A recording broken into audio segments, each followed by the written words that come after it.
ಪಾದಗಳಿಗೆ ನಮಸ್ಕರಿಸಿ ಕರಡಿ ಸಮ್ಮಾನ ಬೇರೆ ತಮ್ಮಟಗಳ ವಾದ್ಯ ಕರಡಿ ಸಮ್ಮಾನ ಬೇರೆ ತಮ್ಮಟಗಳ ವಾದ್ಯ ಅತಿ ರಭಸದಿಂದ ಧ್ವನಿ ಬರುವಂತಹ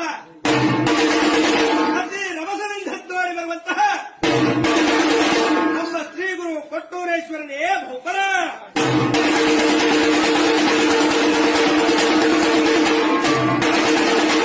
ಭಕ್ತಗಳ ನಗಿಸುವಂತಹ ಭರತ ಖಂಡದಲ್ಲಿ